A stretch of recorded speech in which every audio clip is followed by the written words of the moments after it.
આજે આપણે એક બહુ જ રસપ્રદ વિષય પર વાત કરીશું.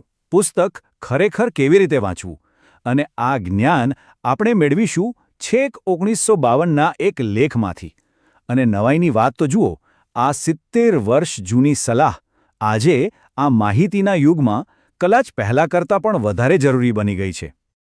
આપણા બધા સાથે ક્યારેક ને ક્યારેક તો આવું બન્યું જ હશે નહીં, કે આખું પાનું વાંચી લીધું અને પછી અચાનક ખ્યાલ આવે કે આમાં શું લખ્યું હતું એ તો કંઈ યાદ જ નથી. શબ્દો આંખ સામેથી પસાર થઈ ગયા, પણ મગજ સુધી પહોંચ્યા જ નહીં. તો ચાલો આજે સમજીએ કે આવું કેમ થાય છે અને એનો ઉપાય શું છે. એ 1952ના લેખમાં આ સમસ્યા માટે એકદમ સચોટ શબ્દ વાપર્યો છે: માનસિક આળસ, અથવા તો જાણે સરપટ દોડતા ઘોડાની જેમ વાંચવું. મતલબ કે આપણું મન એક એવા ઘોડા જેવું બની જાય છે જેના પર કોઈ લગામ નથી. એ બસ દોડે જ જાય છે, પણ એને ક્યાં પહોંચવું છે એની એને ખબર જ નથી. તો ચાલો આ સરપટ દોડતા મનની સમસ્યામાં થોડા ઊંડા ઉતરીએ અને એને બરાબર સમજીએ. જ્યારે આપણે આ રીતે વાંચીએ છીએ તો એનું પરિણામ શું આવે છે? પહેલું તો એ કે આપણે વાંચીએ તો છીએ બહુ ઝડપથી, પણ મગજમાં કશું જ નથી રહેતું. જે પણ થોડું ઘણું જ્ઞાન મળે છે એ બસ એક ઝાંખા પડછાયા જેવું લાગે છે. મન કોઈ નવી વાતને મજબૂતીથી પકડી જ નથી શકતું. અને એટલે જ આપણને સતત કંઈક નવું ને નવું વાંચવાની ઈચ્છા થયા કરે છે, કારણ કે જૂનું તો ક્યારેય બરાબર પચ્યું જ નથી હોતું. પણ મોટો સવાલ તો એ છે કે આવું થાય જ છે શા માટે? વાંચતી વખતે આપણું મન કેમ આમ તેમ ભટકવા લાગે છે?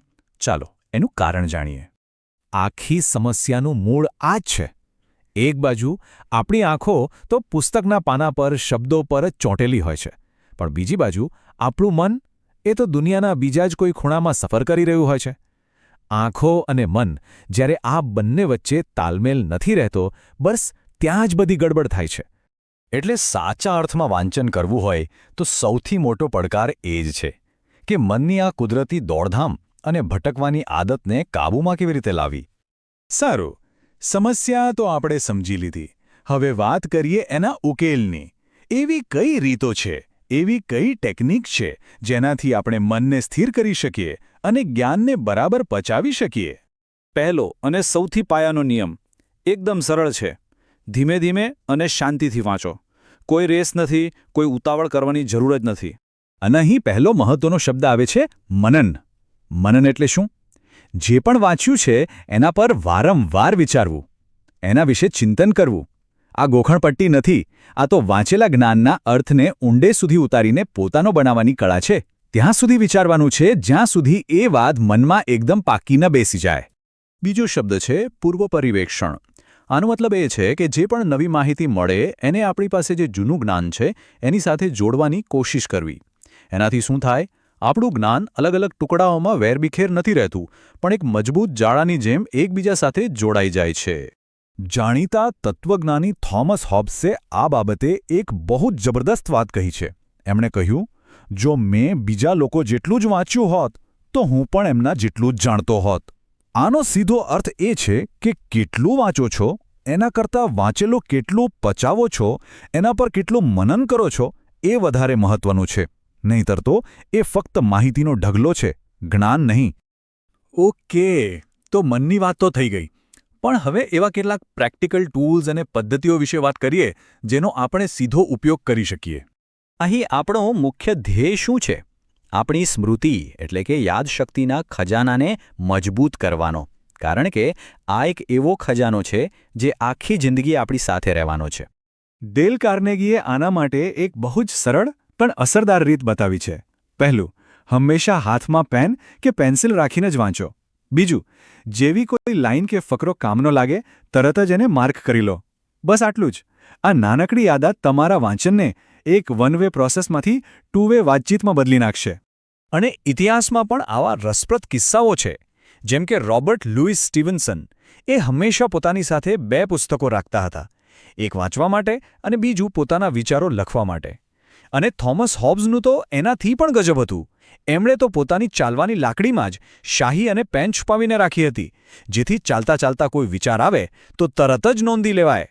સારું, તો આપણે જ્ઞાન કેવી રીતે મેળવવું અને એને નોટ કેવી રીતે કરવું એ તો શીખી લીધું. પણ હવે સૌથી અગત્યનો સવાલ: આ મેળવેલા જ્ઞાનને લાંબા સમય સુધી યાદ કેવી રીતે રાખવું, એને કાયમી કેવી રીતે બનાવવું?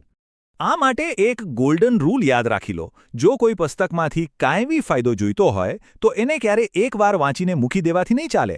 એને ફરીને વાંચવું જ પડશે. પુનરાવર્તન વગર જ્ઞાન ક્યારે પાકું નથી થતું. એ લેખમાં આના માટે એક સરસ સિસ્ટમ પણ બતાવી છે. દરરોજ રાત્રે સૂતા પહેલાં ખાલી 5 મિનિટ માટે વિચારો કે આજે નવું શું શીખવા મળ્યું. દર અઠવાડિયે છેલ્લા 7 દિવસમાં શીખેલી મુખ્ય વાતો પર એક નજર ફેરવી લો.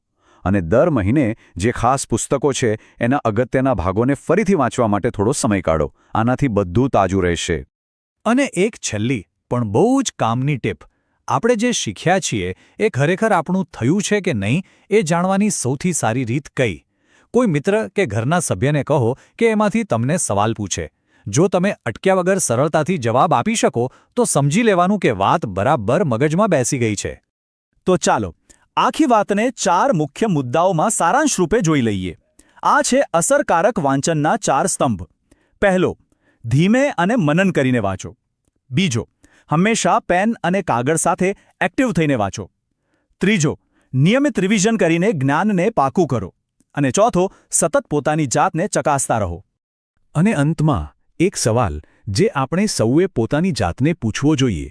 એવું કયું જ્ઞાન છે, એવી કઈ વાત છે જે આપણે વાંચી તો છે પણ હજી સુધી એને ખરા અર્થમાં પોતાની નથી બનાવી શક્યા?